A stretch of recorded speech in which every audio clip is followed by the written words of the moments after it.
meeting to order. There were no actions to be reported from closed session.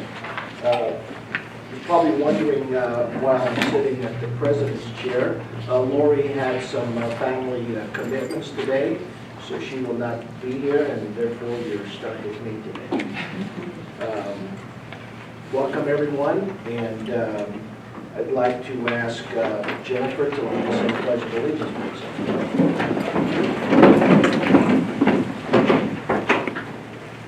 Ready? Salute.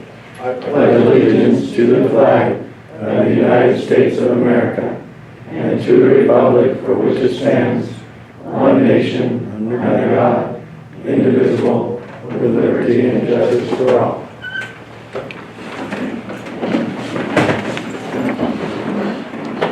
Okay, under public comment, per board policy 2350, any person may address the board at this time, either on agenda item or other matters of interest to the public that are within the subject matter jurisdiction of the board. A maximum of 5 minutes will be allowed for each speaker, with a maximum of 15 minutes per item unless otherwise extended by the board. Are there any public comments on agenda items today? None? Are there any public comments concerning items not on the agenda? None. Great. Student trustee report. Jennifer, do you have something for us today? Just a little bit. Good evening, everybody. As the year's coming to an end, the student Senate class has been making sure that we do our semesterly staff luncheon. So staff appreciation luncheon, which took place recently. We had a great turnout, and it was nice because the student Senate class got to serve the staff, and everyone had a great time there.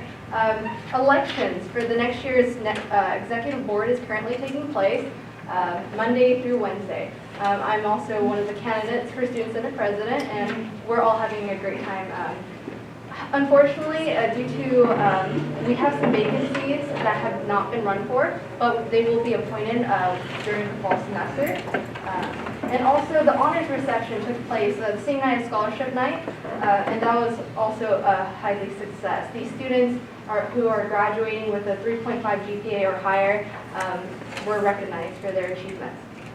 Also, graduation is coming up May 21st at Mineral Ping Bowl at 7 p.m. for those of you who are interested in attending. And that concludes my trustee report, but I wanted to end on saying what a privilege it's been to serve as student trustee this past semester.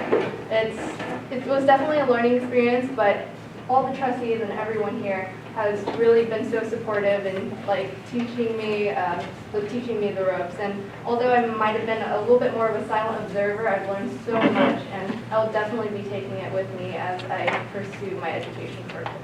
So thank you. Thank you, Jennifer. It's been a pleasure to have you here as well. And I know, having sat next to John for this whole year, you probably will not be a silent observer when you get to serve on some of the other boards that if you learn anything from that. It's been wonderful. Okay, great. Do we have any board member reports today?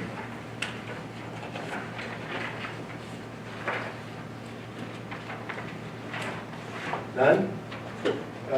Let's see, if we did attend the, I'm sure Tim's going to bring that up, but several of us did participate in the President's Cup golf tournament a couple of weeks ago, and looked like that was a great success. So I know I enjoyed it, and I know the Ray Club did as well.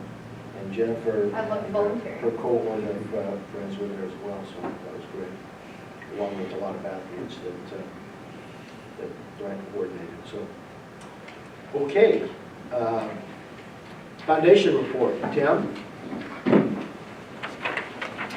Hello, and thank you for that mention about the President's Cup. That was a great event. We had a lot of student athletes there because it was on a Friday. I'm sure the country club loves us. We got their bill, and so they did a good chunk of it, boy.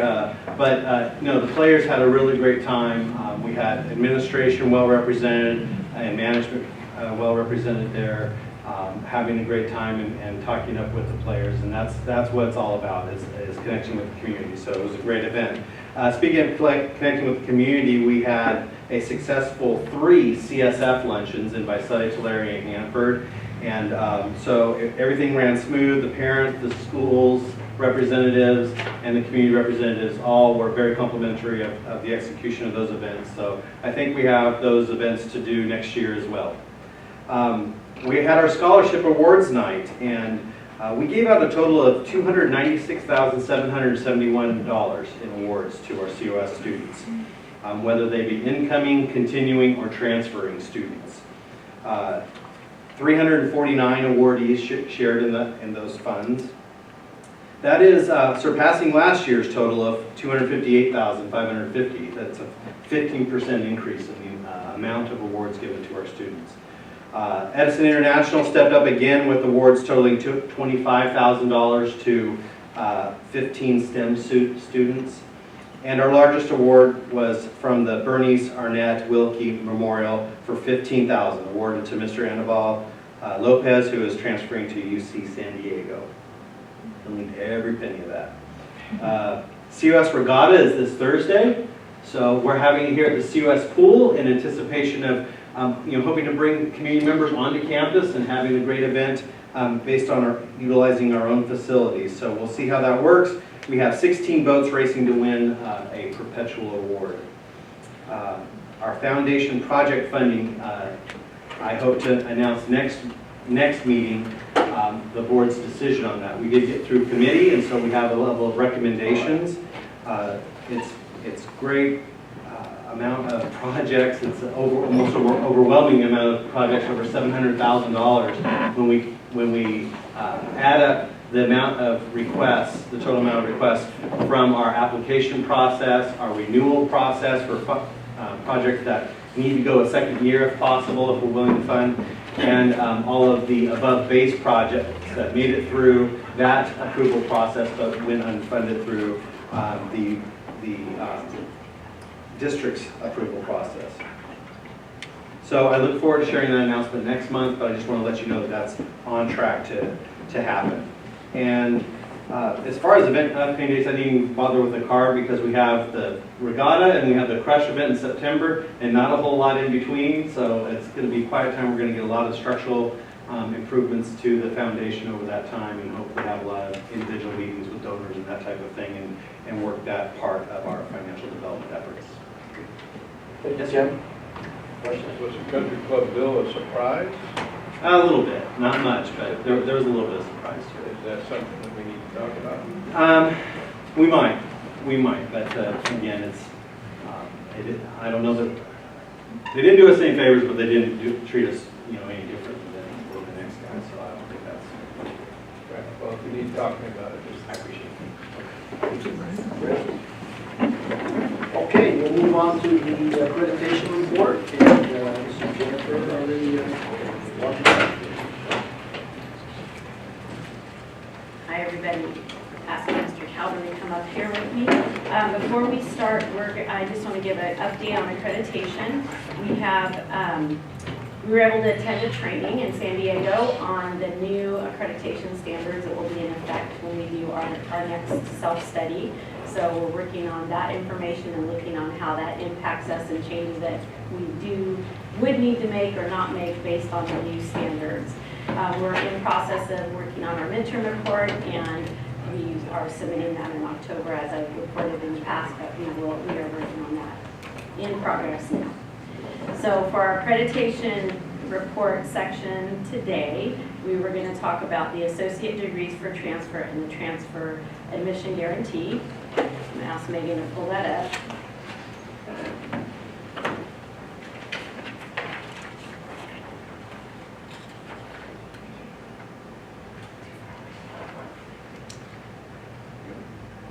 Okay, so there's two different options that our students have for transferring to, well, there's several different options, but we're going to talk about two of them today, and one is to transfer to CSU and one is to transfer to the UC. So the first one that I'm going to talk about should be on the push enter.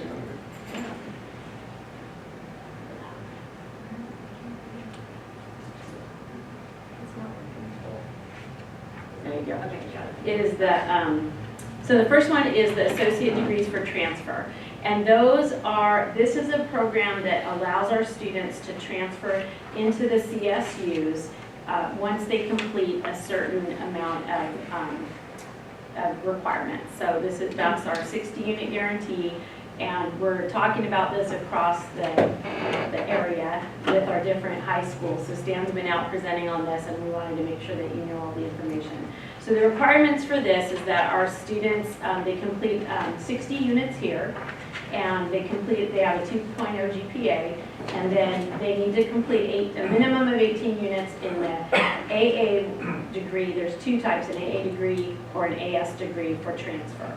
And then they complete either the California State University or the UC transfer pattern. And so those are the general education type courses they need to complete. Once they do that, then they have a guaranteed admission to a CSU school. It may not be their first choice school, but it will be a CSU, and it's not necessarily in the exact major, but in most cases it is. So they have a guaranteed admission to a CSU. But not, like I said, in a particular campus. Most of the time, it's the one surrounding your school, so our students are most likely to get into Fresno State or Bakersfield or one of the local CSUs, but they can also request it for other colleges like San Diego or others like that.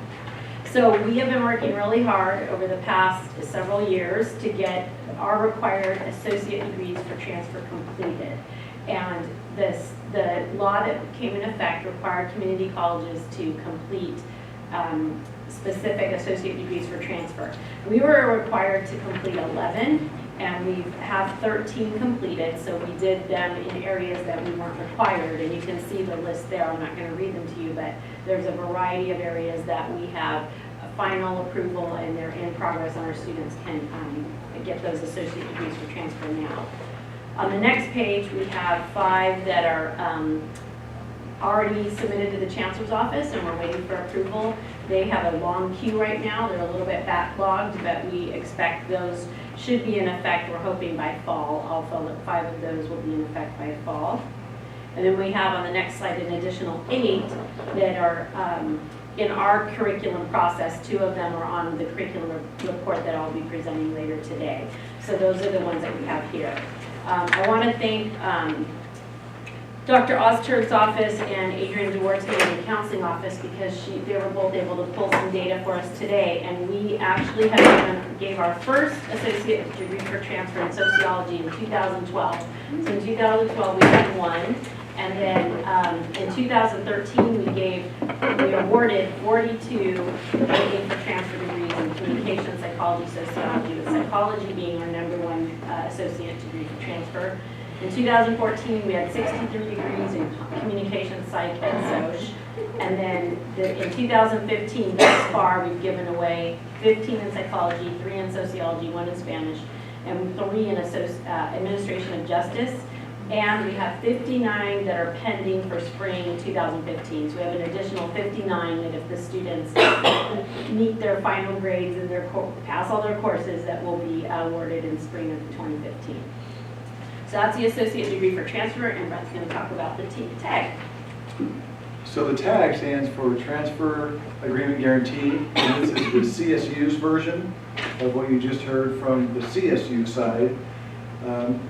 And the TAG is similar to the ADT, and yet it stops short of guaranteeing admittance, which we'll get to in a moment.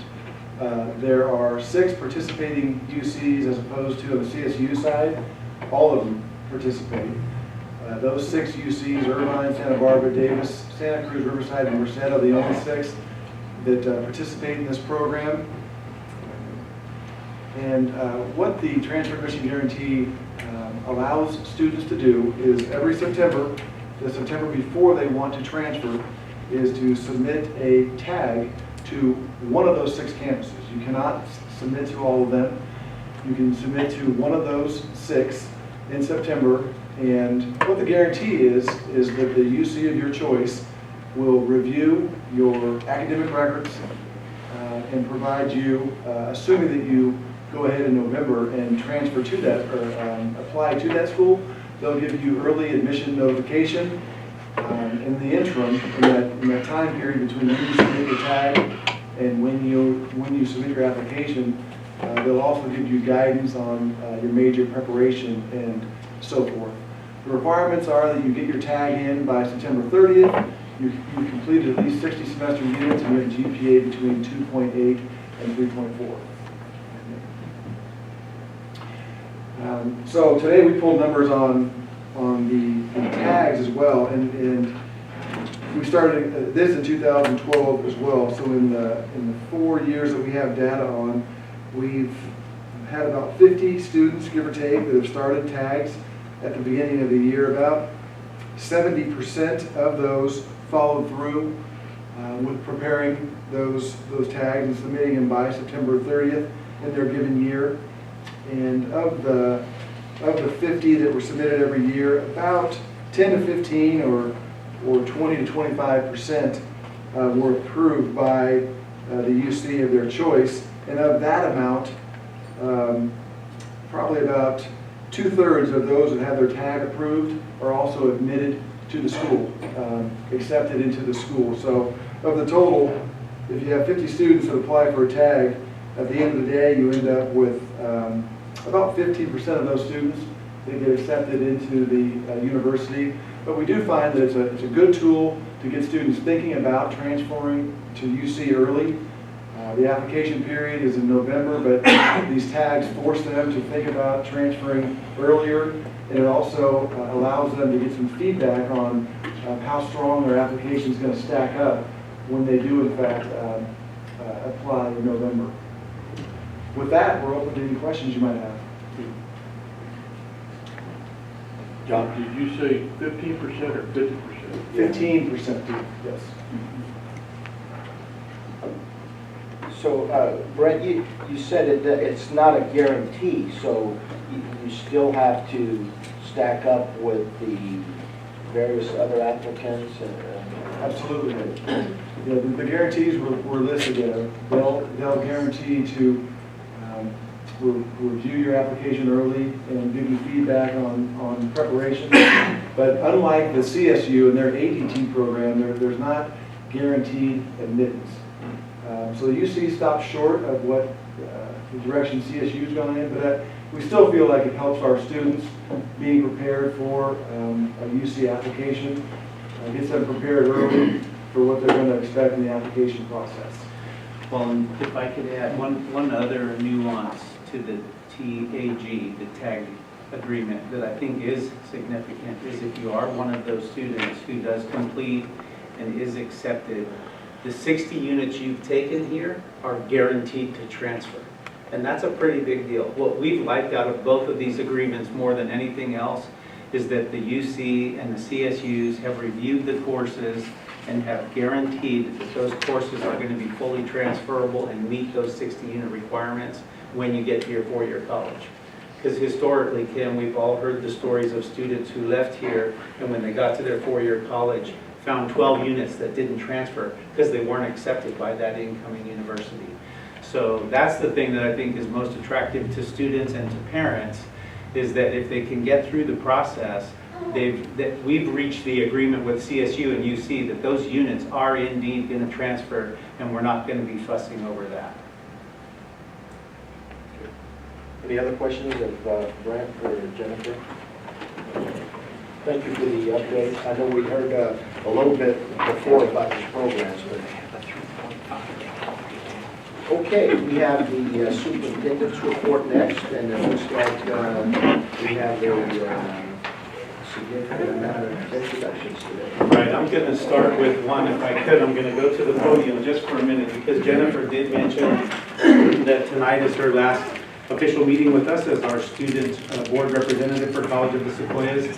And we wanted to extend our thank you to you, Jennifer, as the board had said earlier. We also know that this year was a unique year in how you came to your seat and that you needed to come into the process kind of on the fly. midway through the year. We can't imagine anybody doing a better job than coming in and acclimating and engaging than the way that you have done. So as a small token of our appreciation, I'd like to call you over. We have a little gift for you as our outgoing student board rep, and we'd like you to take this and open it really quickly so that everybody can.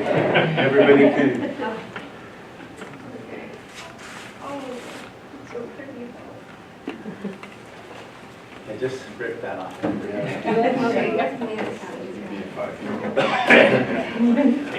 pretty impressed that you did that. I'm not too good at pulling it.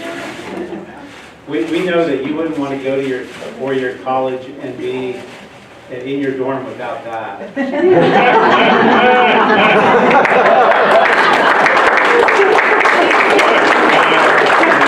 don't think you're important when you get to your next level. You just put that picture and your nameplate right Hold there. on to this for. Actually, our card, and in there, our gift card is a small token of our appreciation. Congratulations, young lady.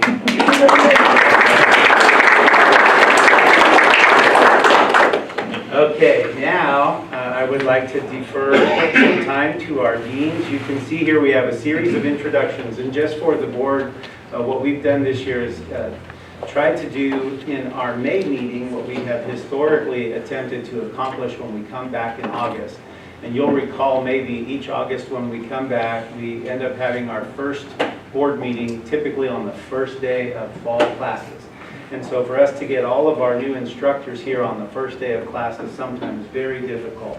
So this year we tried, because we were able to complete our hiring processes a little bit sooner, to invite all of our new faculty here at the May meeting so that you could actually get a chance to meet them before the academic year begins.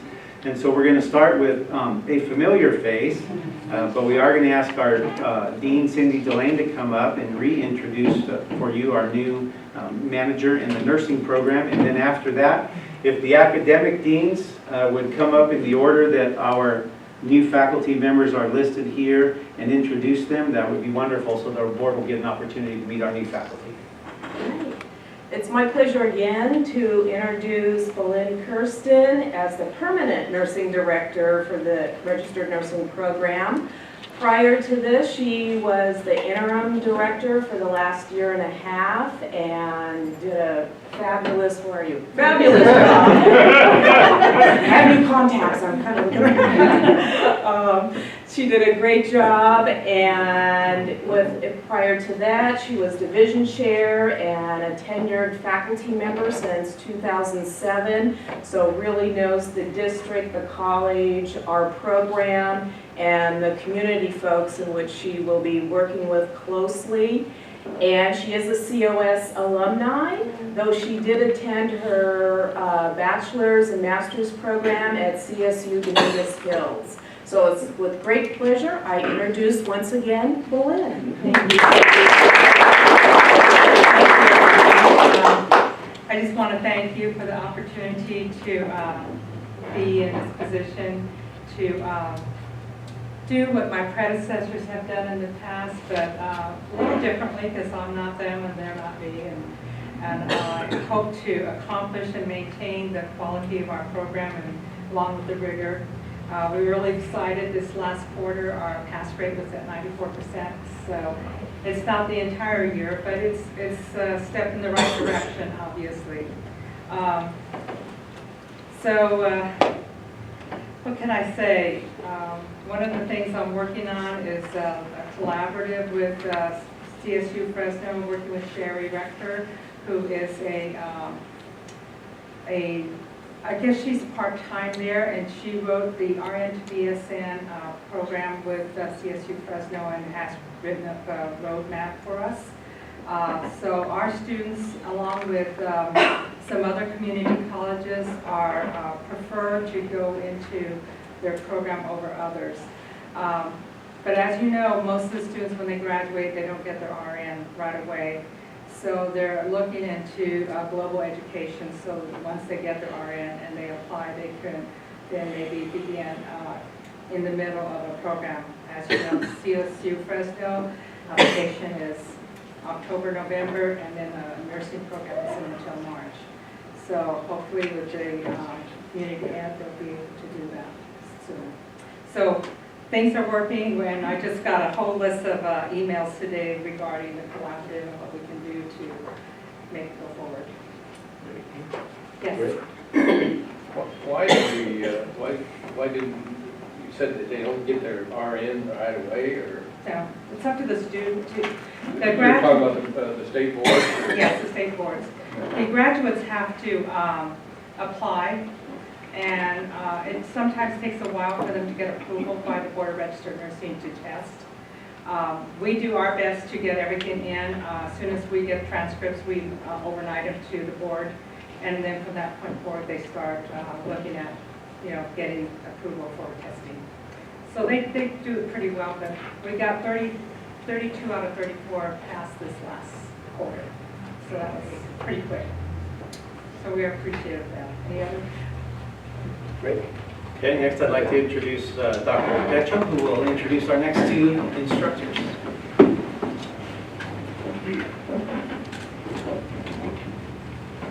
Good afternoon, everyone.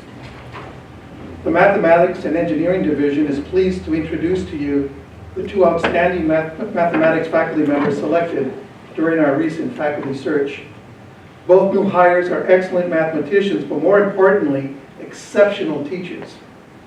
Committee members were most pleased with the clarity of explanations and enthusiastic presentation styles of both candidates. We look forward to their service to the district and the community. David Hayward, our first candidate, is a South Valley native.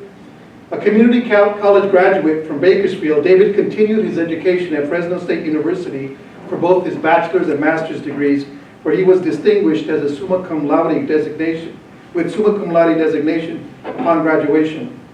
David has taught at both Fresno State University and State Center Community College District's Clovis campus. His colleagues at both institutions have highlighted his strong intellectual skills, deep love for teaching, and a temperament that is respectful, courteous, and compassionate. Please join me in welcoming Assistant Professor David K. Haywood to our faculty.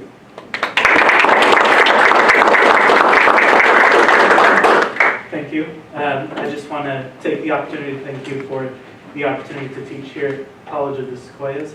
I'm thrilled with the opportunity, and I'm excited to get working and to learn from my colleagues and to help students, as so many have helped me during my education. Thank you. Thanks. Kevin Ruiz, our second candidate, was a dedicated high school teacher before deciding to pursue a master's degree in mathematics from San Jose State University and teach at the post-secondary level.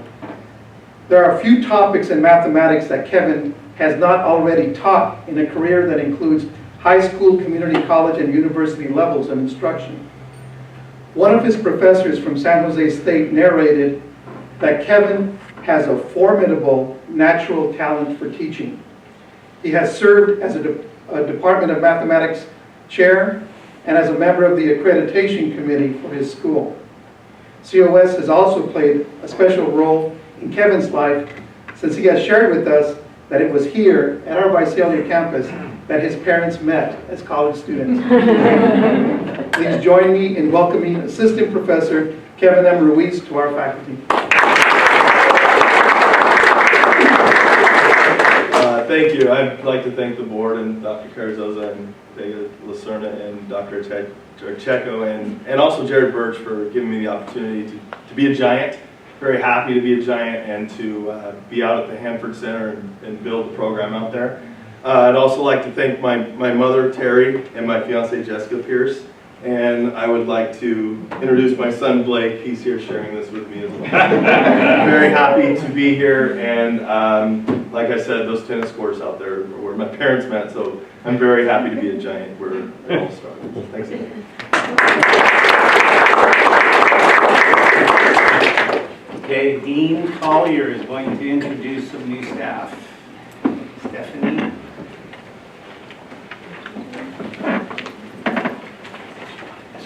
to come up. Kate,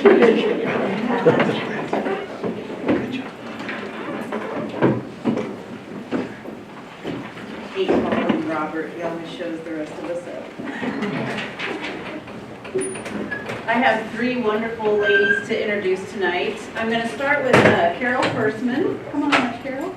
Carol is going to be serving as our one-year full-time temporary faculty, and we're really pleased that the district saw the need and was willing to allow us to hire Carol as our one-year full-time temporary faculty.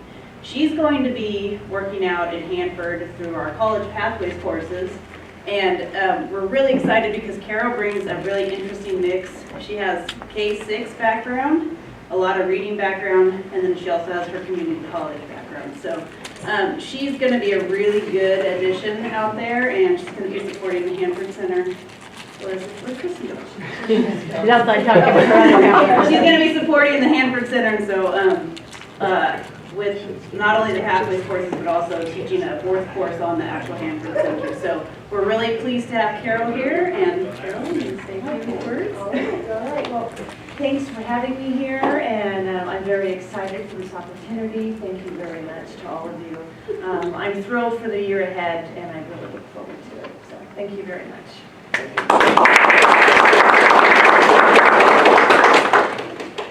The next person I'd like to introduce, who said, I didn't know we had to talk. You're a teacher, Christina, you can talk in front of me. Is Christina Lynch.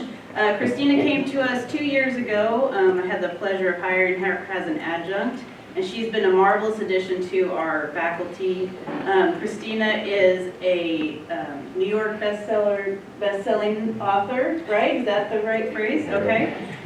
She's also a Harvard grad, so she's way smarter than like me for sure. And she's just been an outstanding faculty. She also has been serving this semester in a full-time capacity. Again, with the need, she stepped up. And she also, on top of that, took a 5th class when one of our full-time faculty had to go out on medical leave. So Christina's never shying away from helping out the department in any way she can. So you just have to say thank you, that's all.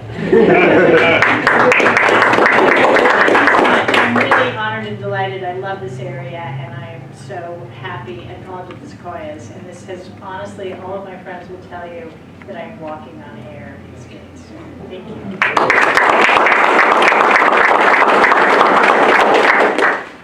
And Christina was also a fashion journalist in Europe. That's what sold Jennifer. Oh, throw me under the bus. Hey, you're more fashionable than I am. And our third and final, and not last but least, or least but not last for sure, Jamie Moore. The shortest. Said it backwards. Least but not last. Is Jamie Moore. Is Jamie Moore. Don't make me stand by myself. Is Jamie Moore. Again, I had the opportunity to hire Jamie a couple years ago as an adjunct. We had a need when 2 of our faculty went out on medical leave, and we found Jamie, and she was just an instant hit in our department, helping out with Puente, so not just teaching her first semester, but stepping into a Puente role, and again, she's just an outstanding addition to our department. And so this is Jamie Moore, and she was also, Jamie and Christina are tenure track faculty, full-time faculty. So Jamie? Thank you so much for this opportunity. I would like to thank the members of my department who have been so open and welcoming. And since I started as a community college student, it's a dream for me to come full circle and now be a community college teacher and hopefully inspire students as I was inspired to finish their academic journey. Thank you.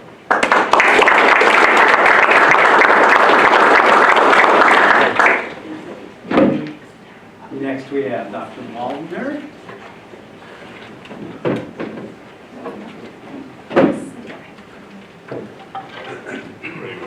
Well, I have the opportunity and the honor to introduce you to 2 folks. The first, when I asked some former employers to describe this person, they said she's organized, she's dedicated, she has an entrepreneurial spirit. And I think those are great ways to enter into COS. Actually, Shannon Cooper will join our agriculture division. Where'd you go, Shannon?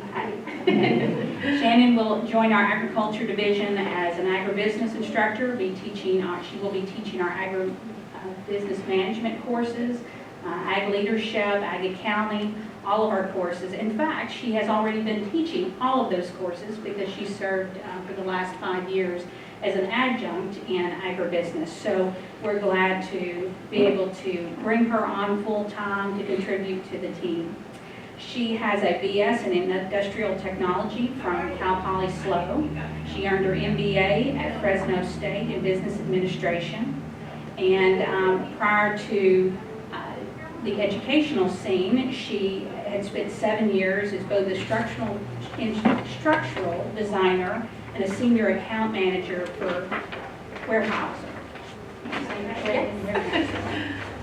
And in addition to serving as an adjunct, she's also taught in our contract education unit.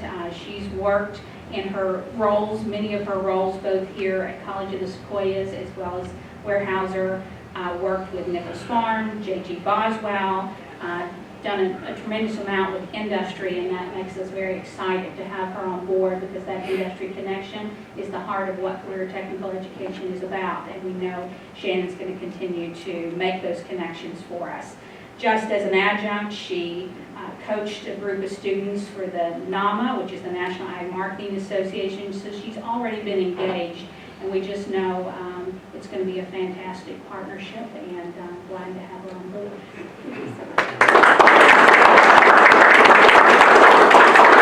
Well, I'd just like to say thank you. I've enjoyed teaching at COS as an adjunct, and I'm looking forward to the transition into a full-time faculty member, and I just think there's a lot of opportunity that is out there awaiting us, and I'm excited to be part of it. Thank you.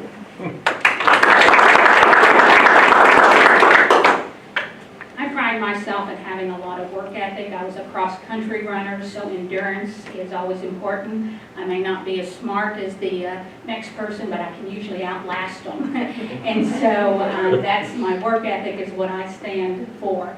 But I probably met my match when I introduced Randy Emery because he has that work ethic and endurance, and I can't keep up with him. Mr. Randy Emery is our newest welding professor, so this is in addition to our Industry and Technology Division. Mr. Emery has worked probably as long as many of the people in this room, if not more, because he's worked for more than 20 years as an adjunct here in our welding department at College of the Sequoias. He actually is a COS alumni, having a certificate in welding technology from here, but he's also served in the Plumbers and Pipe Fitters, and you'll have to correct me if I get it wrong, Plumbers and Pipe Fitters Union as a journeyman level in building trades and industrial plumbing, piping systems, welding technology. He is our go-to person through the American Welding Society, being our welding inspector, and has served in that capacity for our welding program for a number of years. You have to have a welding inspector in order to have certified American Welding certifications, and so he's been doing that for a number of years for us. He also, from industry, and if I get it anymore, you get the microphone. New England, he worked for 22 years for New England Sheet Metal, so his industry experience is, he's got much industry experience. For the last 2 years, we worked closely together because we've had the C6 grant, which is it's the California Community Colleges Committed to Change, the $20 million grant that we got, 14 community colleges. And part of that was how do we change and think differently about how we are offering, particularly our career technical education programs. So we were one of many that created a fast-track welding program to allow students to get through, particularly American Welding Society certification in a semester and get those folks to work. And so in that process, we hired Randy to not only help us with that teaching, but just as importantly to make those, just like Shannon, those industry partnerships. And we've made some incredible, I said he's made some incredible partnerships where we've had students get internships and roll into full-time jobs after a semester. And I feel pretty fortunate that I've had to beat off our colleagues at other community colleges to stay away from him until we could get him hired on full-time. And so I'm glad we were able to retain him and beat those other ones down and say, leave him alone until we can get him hired. So very glad to introduce Randy Emery.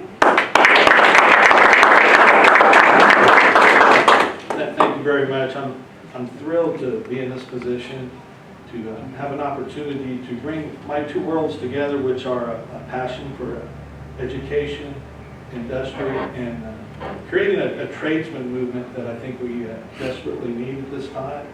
And I think the timing is right for a new energetic approach to CTE, involving employers and the industry and bringing the two together in a constructive way for the benefit of the students. Thank you.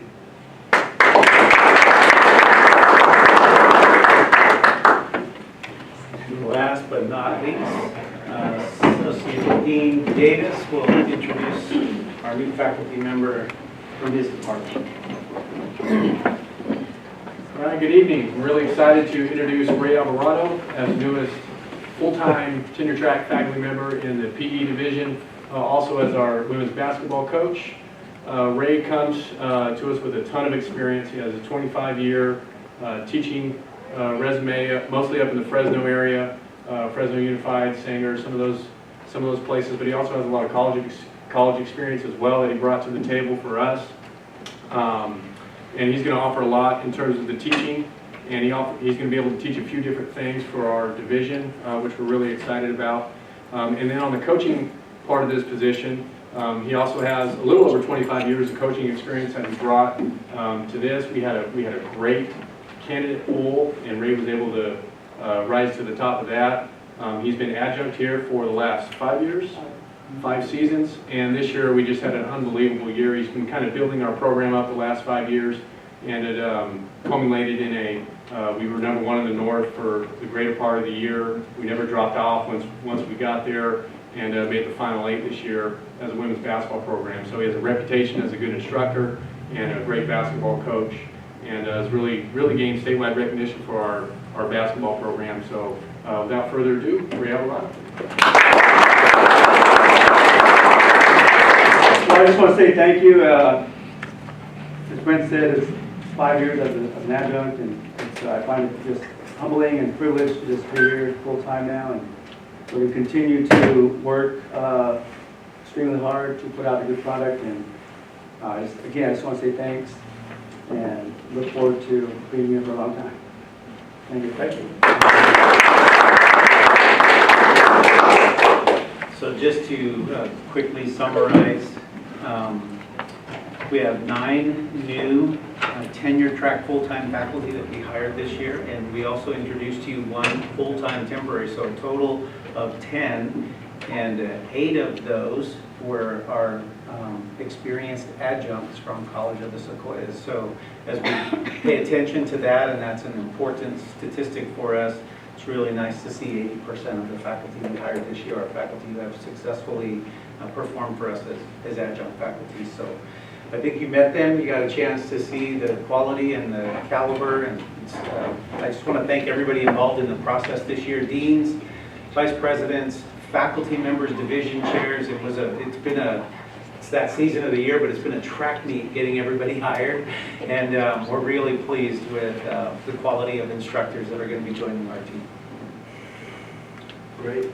It's quite an impressive list, and in my short time here, I don't recall seeing this many new hires, and it's obviously a good sign. Anybody else have any comments?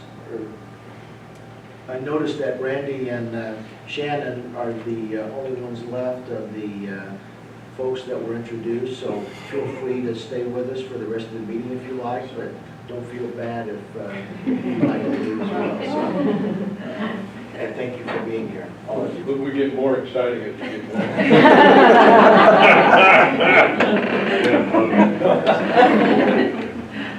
Okay, let's move on to the reports.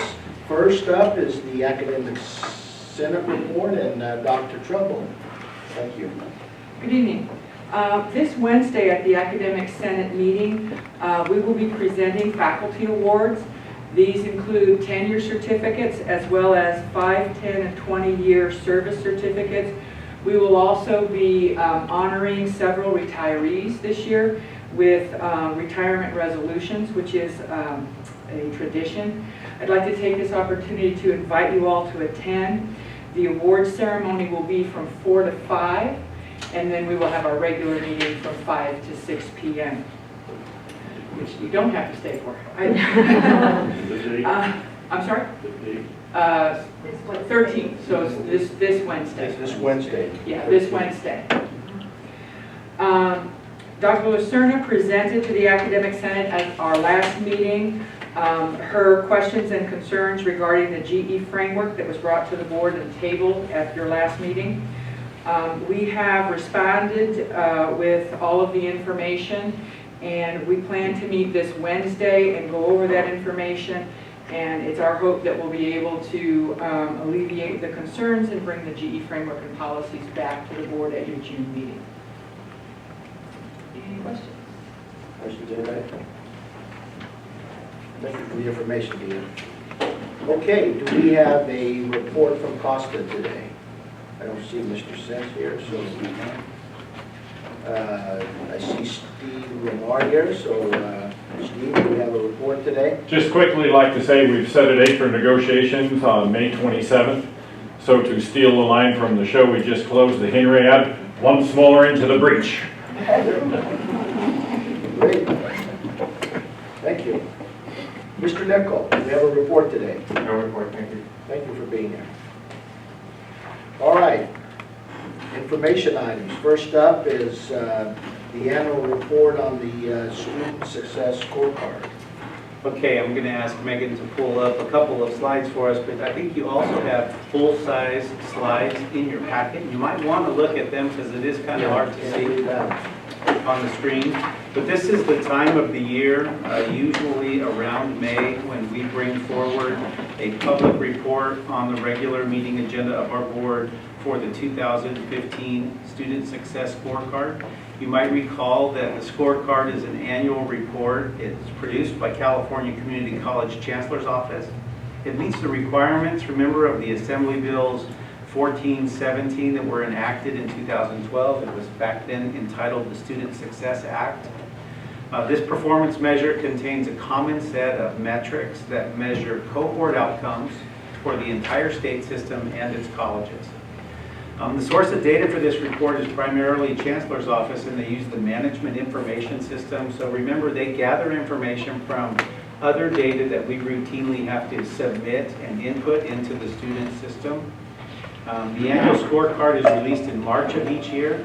And I guess the most important thing to remember is that it does contain cohort data, and the cohorts are tracked over a 6-year period. So it's kind of difficult. The reason we don't give you lots and lots of slides on the Student Success Scorecard is that it really is a reflection of student cohorts over 6-year cycles. So the data that we see in 2015 reflects students who first enrolled in community colleges 6 years prior to that.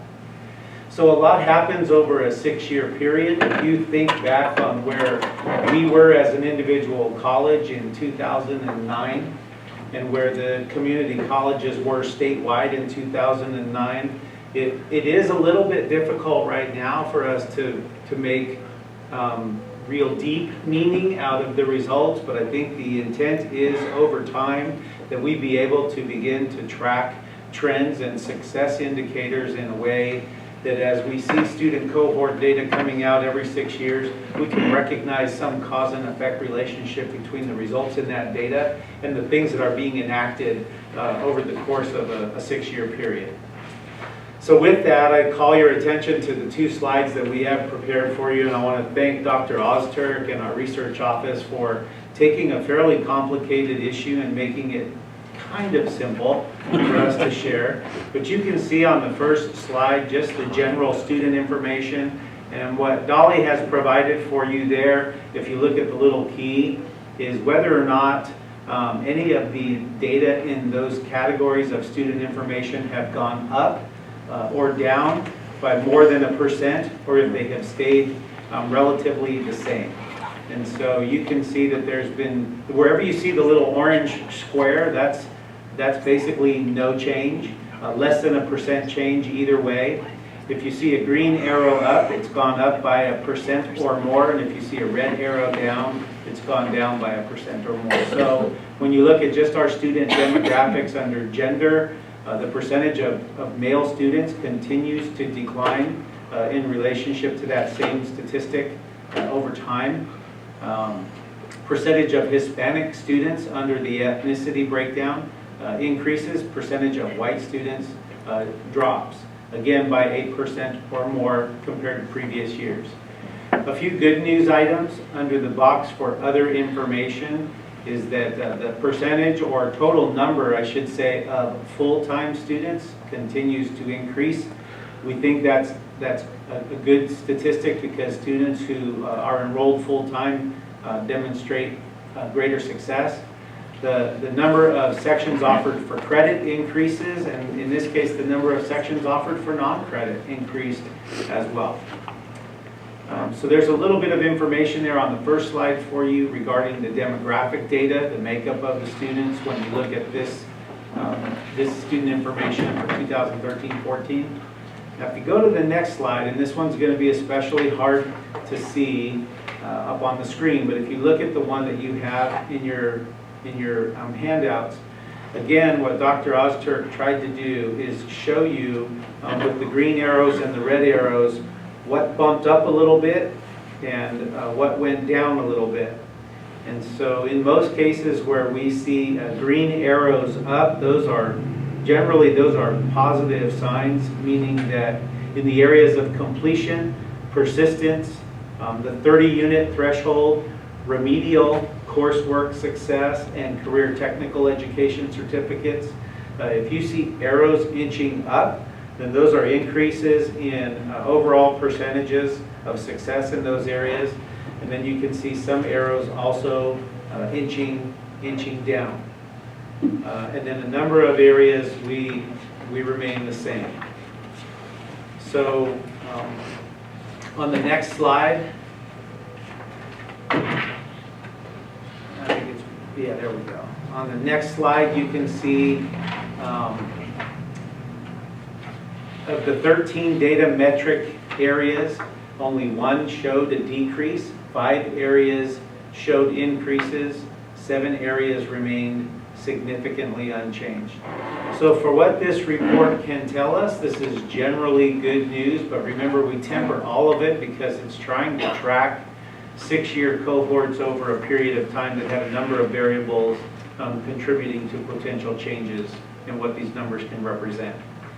So we're not trying to downplay them by any means, but we also want to make sure you realize that one of the things that we're working on is bringing to you in our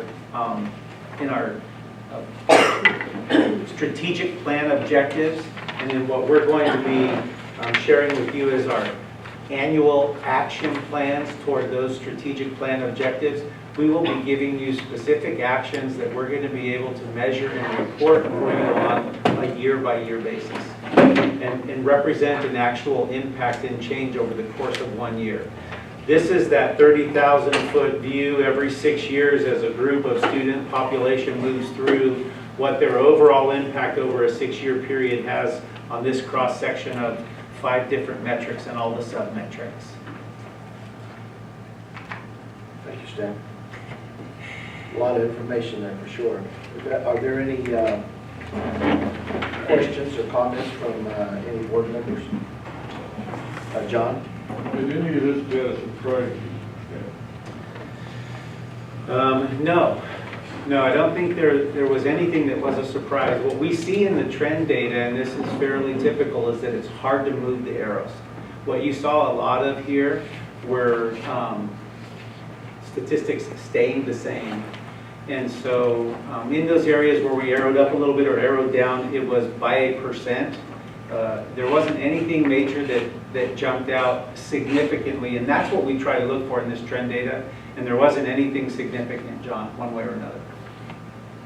I guess this would be along the same lines as John's question.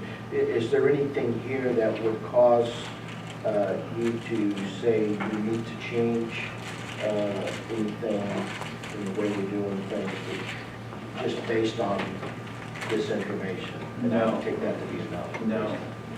In fact, if these metrics stay the same, and they, if Dolly were up here, he would tell you that not only are they changing each year, the population of students that started 6 years ago changes each year, but the Chancellor's Office own assessment system for how they're collecting these metrics are changing each year. So we don't really have the ability to compare an apple to an apple yet. But over time, as they get the metrics stabilized, and then if they stay with them for a period of time, we would be looking in 2020 what cause and effect relationship we may have had with the students who enrolled for the first time in 2014. Okay. Information only, no action required. Next up is a report on the solar energy project, and Christine is can tell us about that. Yes, good evening. I am going to be presenting to you tonight. We have a new Dean of Facilities, Byron Woods, but he had a special trip planned out of town for Mother's Day, which took him out of town this evening, and he had planned it before he started with us 3 weeks ago. So I said, I will cover this. He'll be back, I'm sure, with future presentations regarding facilities. But we entered into a solar, design-build solar agreement with Borrego in February 2015. And you might recall it has a ground-mounted single-axis tracking in Tulare, and it has fixed tilt carport design here in Visalia, on the Visalia campus. And we wanted to update you as to how that's moving along, because as soon as school gets out, we're going to jump on that. You're going to see some construction and some activity. Part of the process, even in our agreement with them, was this discovery process of infrastructure that may exist underground. We had to provide for them everything we had at the time, but then they also did additional discovery on their own. And so that led to two minor changes that I want to share with you this evening. In Tulare, they did discover some additional underground and worked up some additional redesign. It's not much different. It actually may cover a little less ground, but it did include some redesign that we just simply couldn't recapture that time. So we did extend the completion. Substantial completion will be completed September 8th. But we did put in the agreement, and they agreed to it, that any significant noise impact would be completed prior to the start of school. And then otherwise, it's kind of removed from where our instructional activities take place. The Visalia solar, though, is still on track to have substantial completion prior to August 11th before school starts. Regarding Visalia, they discovered a main, of all things, a main sewer line right across the middle of where we had planned it. And can you go to that photo? We have an aerial photo of parking lot 7. And I may jump back and forth. But what we had to do, we had to give them permission because we had to just move forward, was we moved the second solar array one parking row down. And that underground main water line was directly under where it says solar there, going east-west. We thought about, well, do we move it to any of the other quadrants? But any of the other quadrants are a little closer to residential homes, and we decided we just didn't want to kind of open that can of worms. We liked it in the quadrant where we had placed it. So again, this is a small project, dipping our toes into kind of the solar arena for our main campus here in Visalia. And in addition, with the update for Visalia as we progress, we knew there probably would have to be some ADA accommodation, and we're working through that with the DSA. Borrego agreed to add a simple parking structure there. You can see it marked ADA, and that's where that's going to be located. We are working with them to try and add some additional solar panels to that at no cost, and we're getting close. We're not positive, but we're hopeful that they will agree to that. The cost for everything has remained unchanged, and the projections for basically what it will provide in terms of electricity and solar output have remained unchanged. And I think that's about it. There's one more picture I'll show you if you want to scroll up. But this has even changed. We had to submit all our items for our board agenda, and this has even changed since then. Regarding the ADA, Americans with Disabilities Access Act access, We also have to provide access to a path of travel. And when we submitted this, we thought we were going to add another element of sidewalk. Since then, we're actually going to cut down in 2 or 3 direct lines to the current sidewalk. So that's not exactly applicable. That's what's happening with the ADA portion working through DSA. So, so far, overall, we're pleased with how it's moving along. Hiccups have occurred. The day that Byron started, I just kind of said here, and boy, he just hit the ground running. We had a real long teleconference with Borrego and all of our other facilities staff that day. And he has expertise because he's done this at a couple of community colleges. So it was just a really fortunate thing that he started about when he did. It's been good. So any questions on that update? Yes. Great. So you moved them because of the sewer line, you moved them west or east? Basically, east-west is that way, so we moved it one row south. South. South, yeah. The line runs Closer east-west. to the area. Yeah, I should have brought a pointer. Do you have a? No, that's all right, that's all right. The other question is, I'm assuming that we're moving ahead with it, we got a 0 interest loan? Yes, we do. It was an integral part of our fund. Yes. Okay, any other questions? All right, Christine, you might as well just stay up at the podium because you're on tap for the next 2 items. The next would be the item 3, quarter update to budget accountability. Okay, quarterly we provide budget accountability reports for your review as the board, and I will slowly work through these. The first one is called the general fund position, so this is basically an internal report to show our board members how we're coming out with our budget. And every month that we have changes, either increases to revenue or increases to expenditures, we reflect that. So if you'll scroll on down, we cover it by month, and you can stop right there. And so currently, if you look at that lower right-hand side, the general fund deficit at May 11th is now $290,000. Some of that, if you look at just the most recent activity right above it, we did have a legal settlement recently at $63,000. That was one time, so that's not creating an ongoing deficit. We also had the PLASOPN 3% increase, the cost of PERB settlement with some health benefits. Those are ongoing.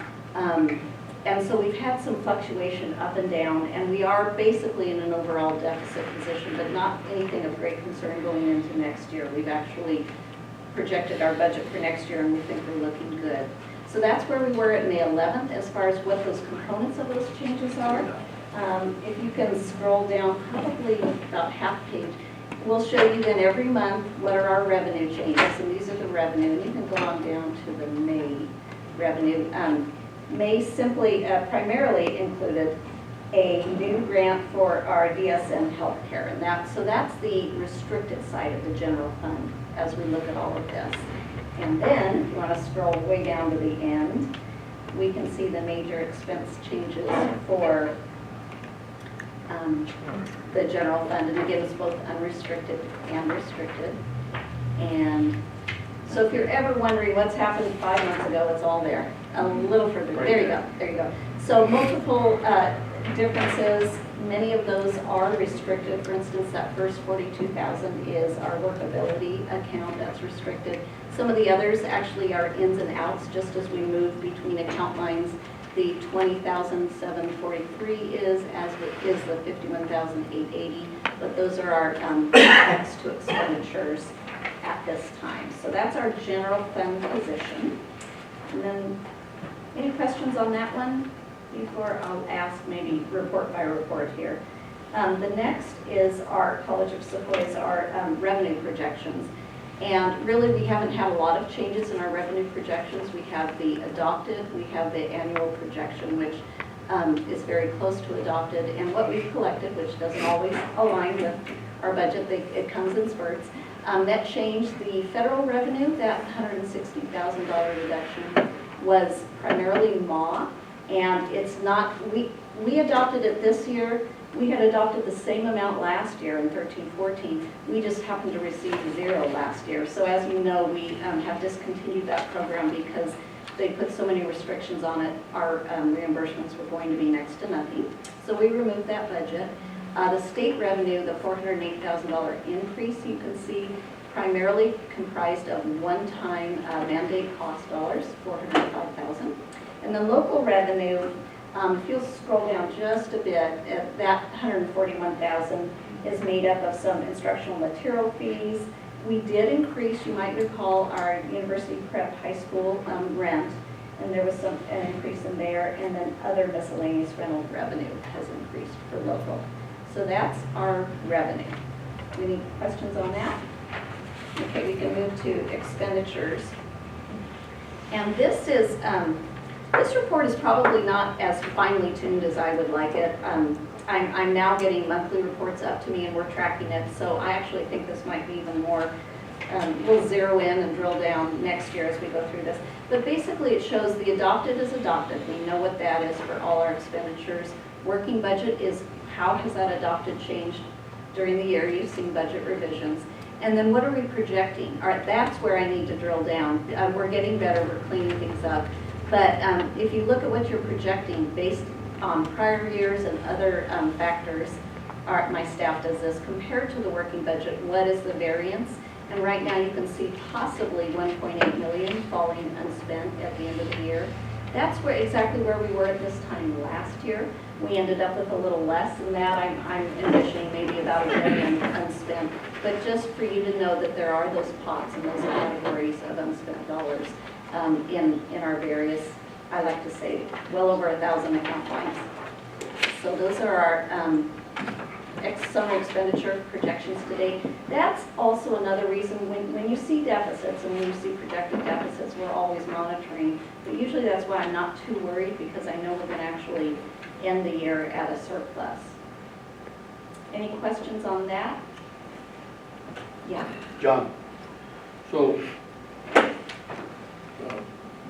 up with me here. So if you go to the first deficit and you subtract that deficit with that the 1.8 million, then it's really like 1.5. Yeah.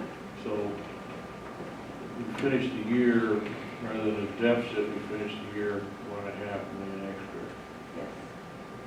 Probably less, because I think there's, as we project, we don't always fine tune them. For instance, we have a lot of maintenance agreements that are due here at the end of the year, things like that. My issue for ever since Dan got here is to get rid of structural deficit. So it appears that you have, because even if it's not 1.5 million, it's $1 million then.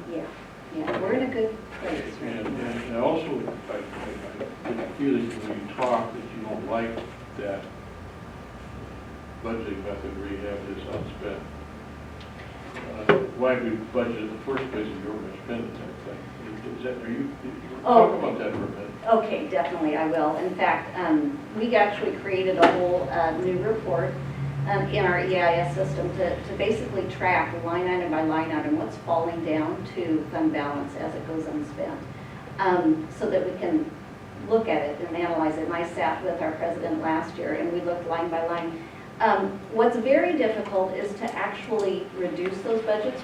I started down that path last year, and people come back with the arguments of why we need this or why we need that. I think the bulk of what we ended up reducing last year was my budget, because I said, okay, we can. But having said that, we just want to make sure that there's not errors in there. There's not errors of things going unspent. We did find things that we were able to clean up in benefits last year. And then you'll notice there's extra in benefits this year. That's actually intended, that was left there intentionally to cover the PERF and cost of settlement. So that's helping us as we go forward. Yeah, and there's some other areas that are the services is what, boy, I went in and tried to delineate. There's just hundreds of account lines. But for instance, there's a lot of personal and consulting in probably 50 different departments, or we call them orgs or programs. There was travel and conference, including student. There's some building repairs. Postage is a little over. We did for utilities. Utilities has been over. We have some years that really take the utilities and some that don't. But we were able to lower that by $36,000. We were able to lower our election costs, things like that. So. I'm sorry, go ahead, John. I feel better about that.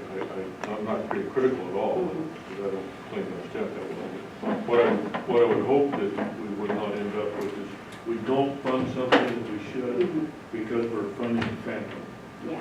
Yeah. Now, some of that I know about, like, because we had some real unknowns before we reached agreement with so, but I'm glad you're thinking that way. That column that we work on right there, John, the variance in the working budget is the one where I try to sit with Christine and understand that to the very best of our abilities so that we can budget as true as possible. But in a fairly big budget, if you take our total budget of about $40 to $45 million, if you vary in any given year by about $1 million, it's a 0.25%. I mean, it's not a large variance. The problem is when you go to the coffee shop and you just say, hey, the college had $1 million left over at the end of the year, it sounds worse than what it really is. Say they had a 0.25% where they varied. 2.2, right, 2.2%. Okay, thank you, John.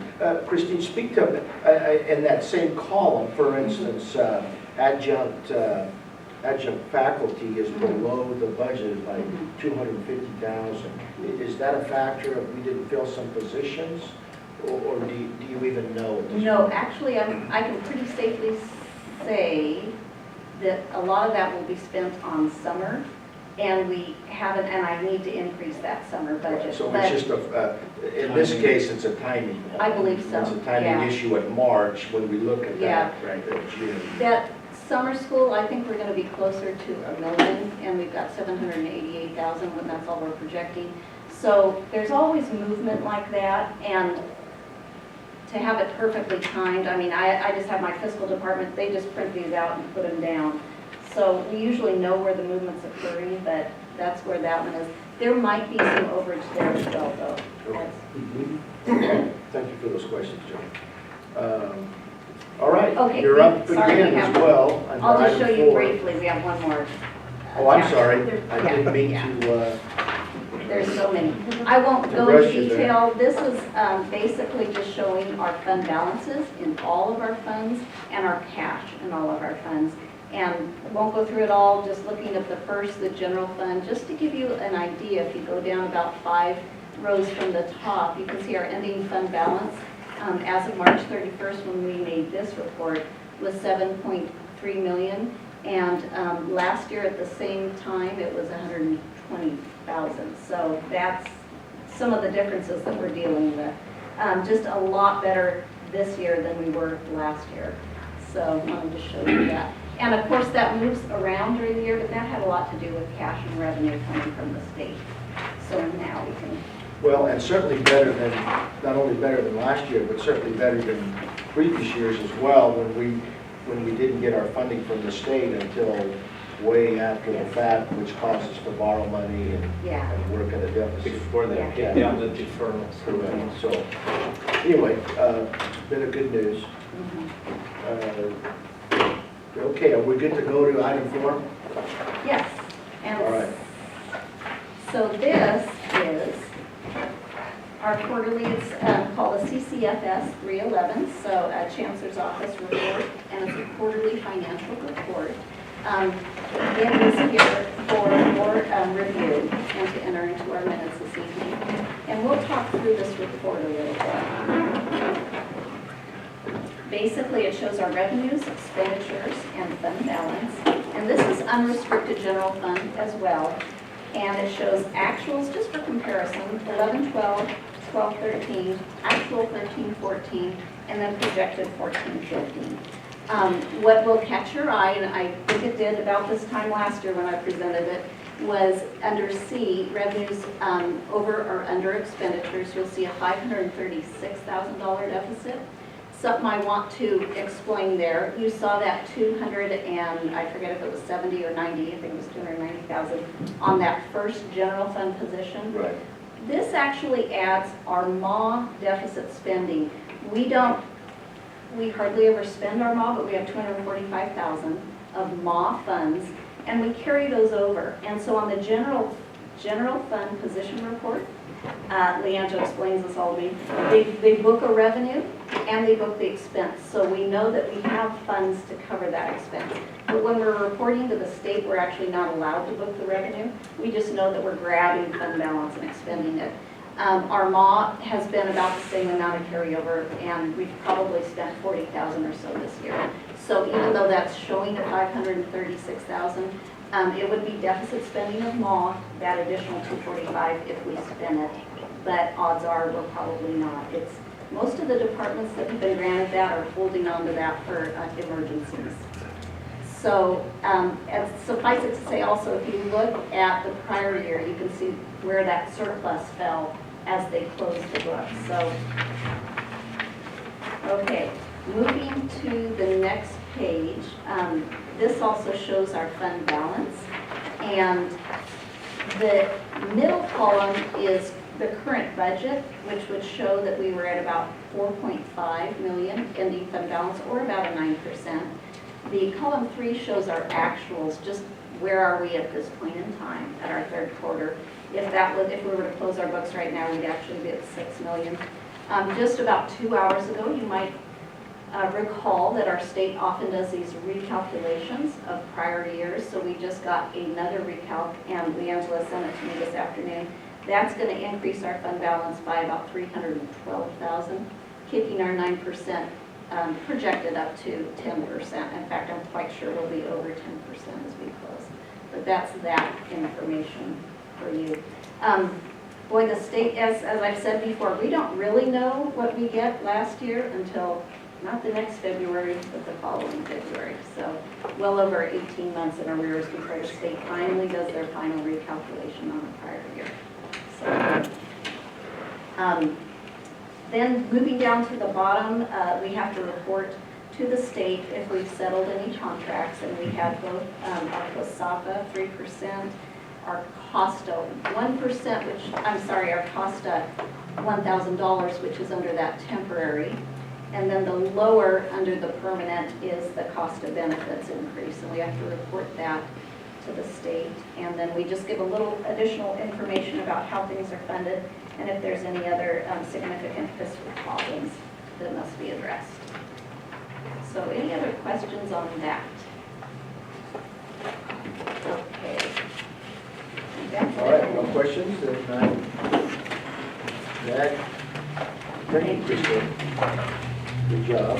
That moves us on to our consent calendar.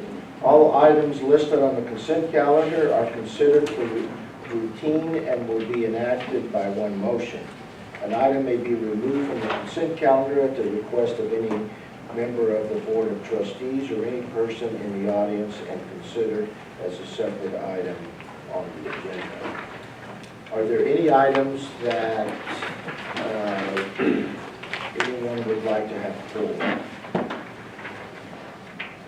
If not, I move we approve the consent calendar. Second. We have a motion and a second to approve the consent calendar. Any discussion? All those in favor? Aye. No opposed? Motion is carried. Thank you. All right. That then would take us to item 10 on the action calendar, and Jennifer looks like is ready to go. I'm ready to go. So I just wanted to mention before I started that I was really excited to see all of our new faculty, and I think we have an outstanding group coming in.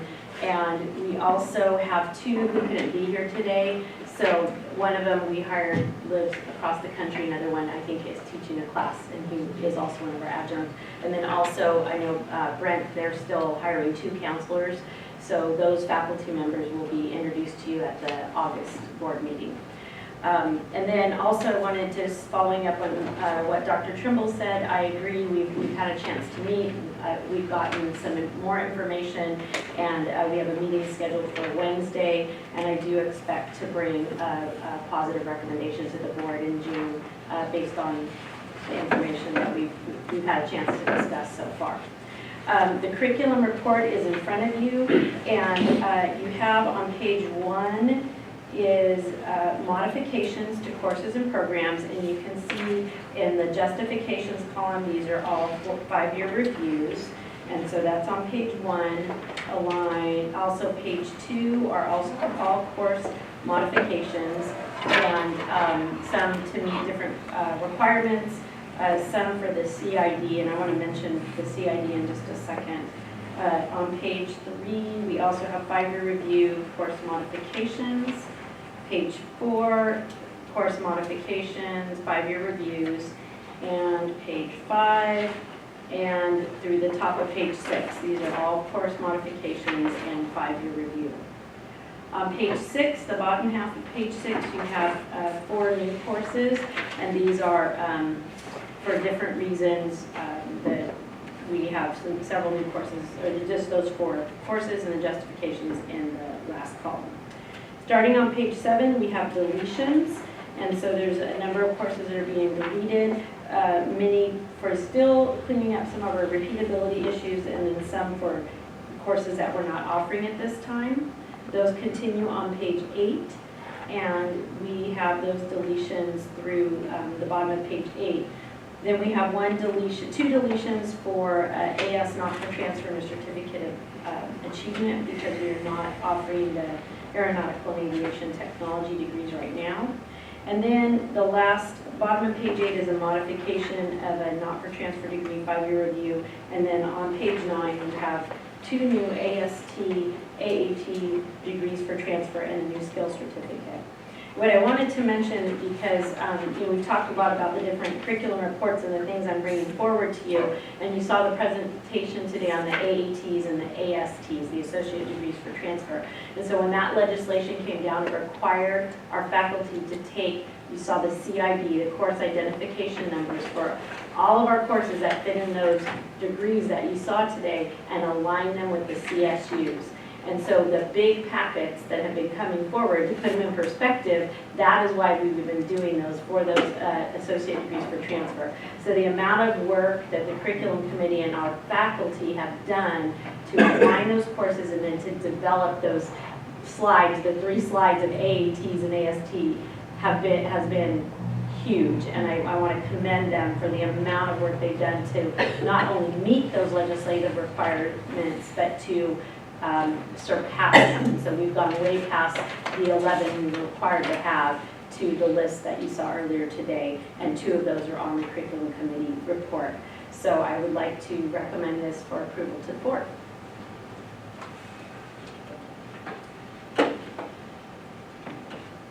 Any questions? Yeah, I'd like to have a motion to approve that. The motion to approve as presented. Second. We have a motion and a second to approve curriculum, new, modified, and deleted as presented. All those in favor? Opposed? None. Motion carried. Thank you, Jennifer. Item 11, board policies revised. This is for the second reading.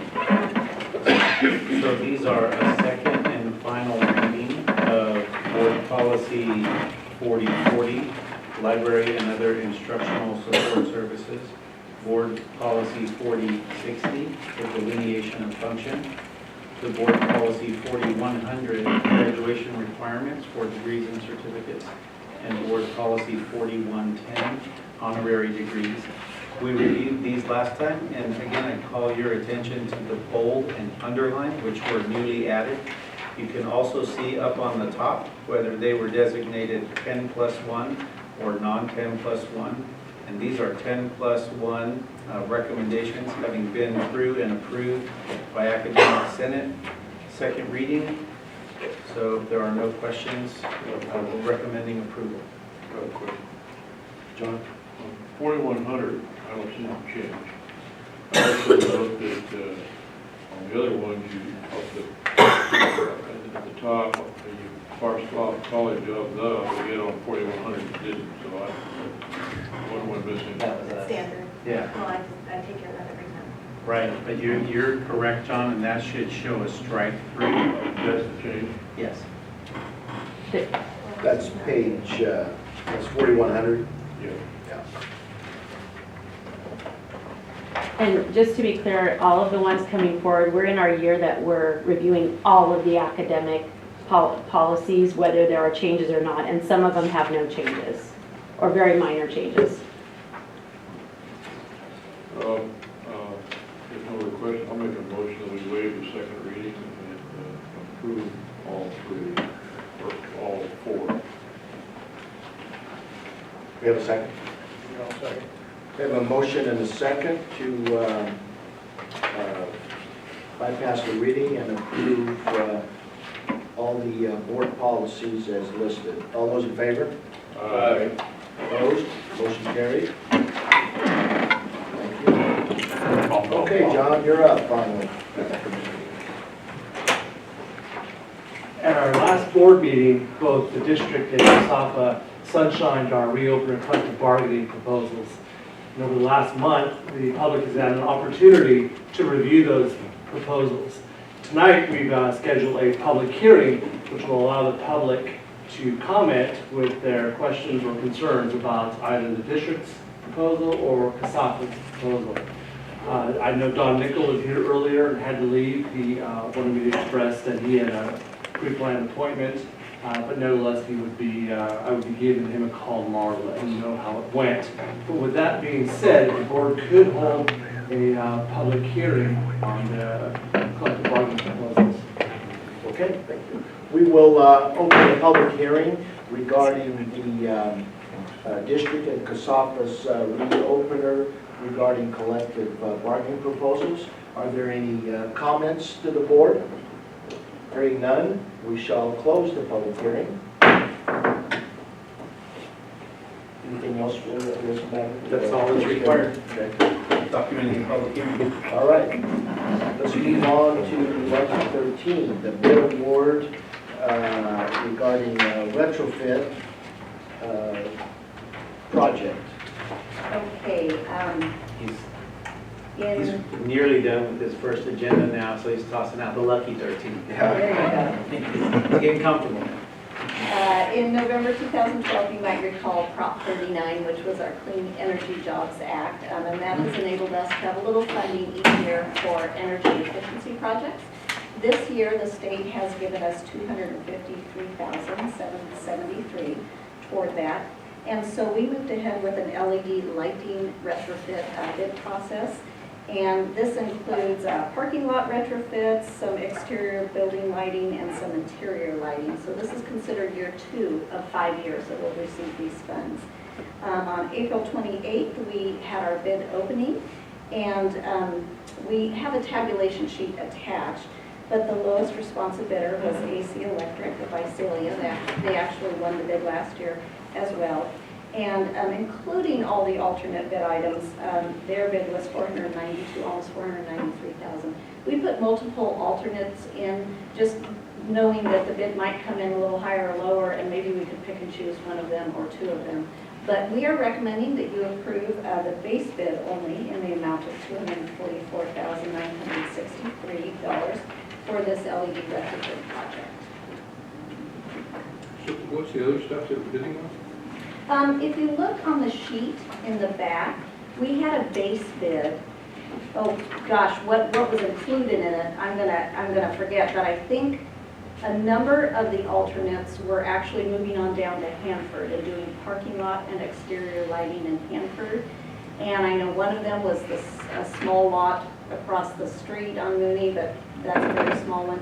I can't recall exactly what all the alternates were. The base bid is primarily some exterior and parking lot lighting here on the Visalia campus, and a little interior as well. Okay, because your AC Electric is $244,963, but their total bid is the $492, but we're only approving. You're only awarding the base $244. bid, yes. Grant was 39, so. Right. Yeah, this year's grant actually is $253,000, but we'll have some incentives that come our way too, and then that covers our soft costs of design and such. I move we approve the base bid. Second. We have a motion and a second to approve the base bid of AC Electric in the amount of $244,963 for the LED retrofit project. All those in favor? Aye. Opposed? Motion carried. Okay, Christine, you had a busy day, a busy meeting today. The last item on the agenda is the resolution regarding the solar project in Tulare.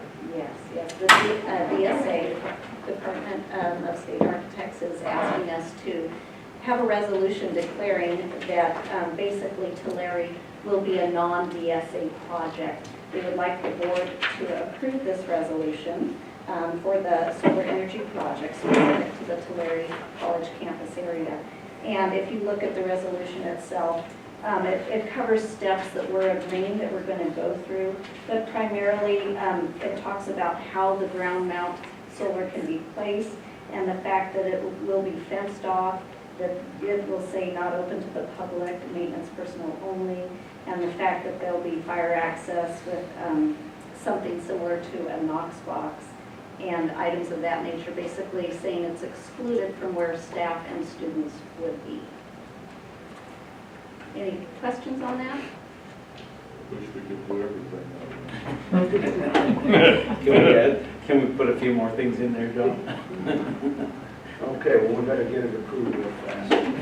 So we have a motion and a second to approve resolution number 2015-05. Would you please poll the board? Trustee Zimwalt? Aye. Trustee Sherman? Aye. Trustee Mann? Aye. Trustee Mann? Aye. Resolution is passed unanimously. And that does conclude our agenda. Thank you all, everyone that's still here, for your patience and putting up with me today. And the meeting is adjourned.